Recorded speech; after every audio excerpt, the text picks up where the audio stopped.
സ്തോത്രം സ്തോത്രം. ദൈവത്തിൻ്റെ അതിമഹനീയമായ നാമം വാഴ്ത്തപ്പെടുമാറാട്ടെ. സ്വർഗദാത ഏവരെയും സമൃദ്ധമായി അനുഗ്രഹിക്കണമേ.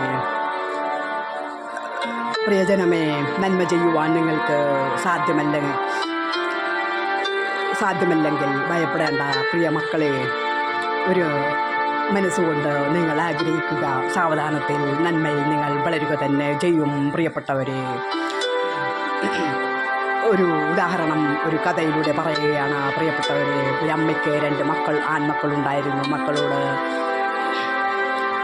അമ്മ പറഞ്ഞു, ഇന്ന് 3 മണി വരെ ഭക്ഷണം കഴിക്കാതിരുന്നാൽ, വെള്ളവും ഭക്ഷണവും കഴിക്കാതിരുന്നാൽ നിങ്ങൾക്ക് 3 മണിയാകുമ്പോൾ 500 രൂപ തരുന്നുണ്ടെന്ന്.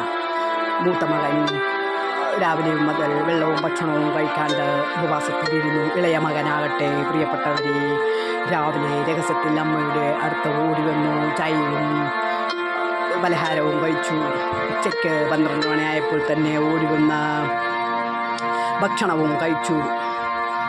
3 മണിയായപ്പോൾ ഇരുവരും അമ്മയുടെ സമീപത്ത് വന്നു 500 രൂപ തരണമെന്ന് പറഞ്ഞു. പ്രിയപ്പെട്ടവരെ, അമ്മ 2 പേർക്ക് 500 രൂപ കൊടുത്തു. അപ്പോൾ മൂത്ത മകൻ അമ്മയോട് ദേഷ്യപ്പെട്ടു പറഞ്ഞു, എന്താ അമ്മേ, അവൻ ഭക്ഷണം കഴിക്കുന്നതെല്ലാം ഞാൻ കണ്ടു, 500 രൂപ എനിക്ക് മാത്രം തന്നാൽ മതിയെന്ന്. അപ്പോൾ അമ്മ മകനോട് പറഞ്ഞു, മകനെ, നിൻ്റെ അനിയൻ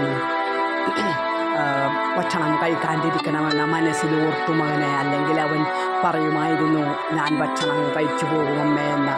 പക്ഷേ ജഡം അവനെ സമ്മതിക്കാത്തത് കൊണ്ട് മാത്രമാണ് അവൻ വന്ന് ഭക്ഷണം കഴിച്ചത്. എന്നാൽ അവൻ്റെ മനസ്സ് ഇപ്പോഴും ഉപവാസത്തിലൂടെയാണ് മകനെ എന്ന് പറയുവാനിടയായി. പ്രിയപ്പെട്ടവരെ, നമ്മുടെ ദൈവത്തിന്, പരംദൈവത്തിന്, പൊന്നുതാവിന് നമ്മുടെ മനസ്സ് മാത്രം ഒന്ന് കണ്ടാൽ മതി. ഹൃദയങ്ങളെ അറിയുന്ന ആത്മാവിനെ അറിയുന്ന ആത്മാവ് നമ്മുടെ ദൈവം തമ്പുരാക്കുക തന്നെ ചെയ്യും. പ്രിയപ്പെട്ടവരെ,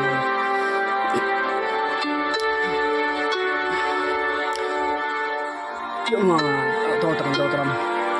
നമ്മുടെ പൂർവ്വപിതാവായ അബ്രഹാം തൻ്റെ മകനെ ദൈവാത്മയാൽ തന്നെ ബലിയടിക്കുവാൻ മോറിയ മലയിലേക്ക് പോവുകയാണ്. എന്നാൽ ബാലൻ്റെ മേൽ കൈവയ്ക്കാൻ നമ്മുടെ ദൈവം അനുവദിച്ചില്ല. പ്രിയപ്പെട്ടവരെ, ബാലനെ ജീവനോടെ അബ്രഹാത്തിന് തിരികെ കൊടുത്തു. പ്രിയപ്പെട്ടവരെ, എന്നാൽ ഒരു വലിയ പ്രതിഫലം തൻ്റെ ആജ്ഞയെ അനുസരിച്ച് എബ്രഹാമിൻ്റെ സന്തതിക്ക് കൊടുത്തു. പ്രിയപ്പെട്ടവരെ, തൻ്റെ ഏകമകൻ യേശുനാഥനെ മാനവ മക്കൾക്കായി ബലികഴിക്കാൻ പൊന്നുനാഥൻ തിരുമനസ്സാവുക തന്നെ ചെയ്തു. പ്രിയപ്പെട്ടവരെ, മനുഷ്യരായ നമ്മൾ സാത്താൻ്റെ ലോകത്തായിരിക്കുമ്പോൾ, പ്രിയരെ, മനസ്സുകൊണ്ടും വാക്കുകൊണ്ടും പ്രവൃത്തികൊണ്ടുമൊക്കെ ചില തിന്മകൾക്ക് വശപ്പെടാം. പ്രിയപ്പെട്ടവരെ, എന്നാൽ നമ്മൾ മനസ്സിൽ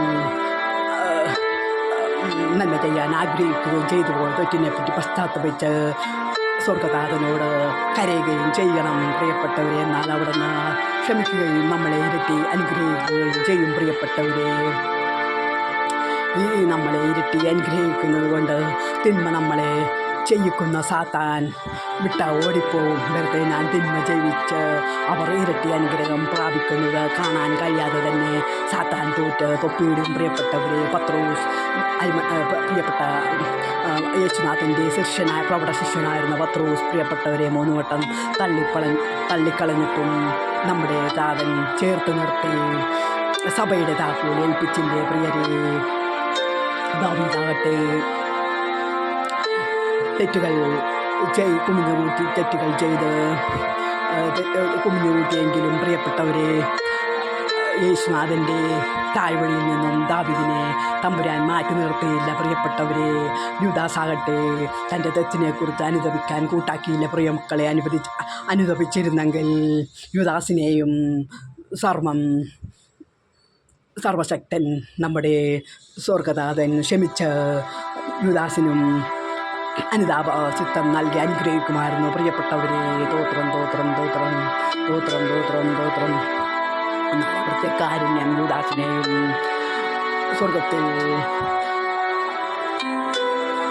സ്വർഗരാജ്യത്തിന് അവകാശിയാക്കുക തന്നെ ചെയ്യുമെന്ന് അടിയത്തിൽ വിശ്വസിക്കുന്നു. പ്രിയപ്പെട്ടവരെ, സർവ്വപാപികളുടെയും പാപം പൊന്നുനാഥൻ നമ്മുടെ യേശുനാഥൻ കഴുകി കളഞ്ഞതിനാൽ തന്നെ പ്രിയരെ നമുക്ക് ഒരു അനുതാപമുള്ള ഹൃദയം, മാനസാന്തരമുള്ള ഹൃദയം, ചെയ്ത തെറ്റിനെക്കുറിച്ച് പശ്ചാത്തപിക്കാനുള്ള ഒരു ഹൃദയം ഉണ്ടാകുവാൻ കർത്താവിനോട് പ്രാർത്ഥിക്കാം. പ്രിയപ്പെട്ടവരെ, സാവധാനം നമ്മുടെ ഹൃദയം നന്മയാൽ നിറയുക തന്നെ ചെയ്യും. പരന്താതൻ നമ്മെ അവരെ സമൃദ്ധമായി അനുഗ്രഹിക്കുമാറാകട്ടെ. ആമേൻ, ആമേൻ.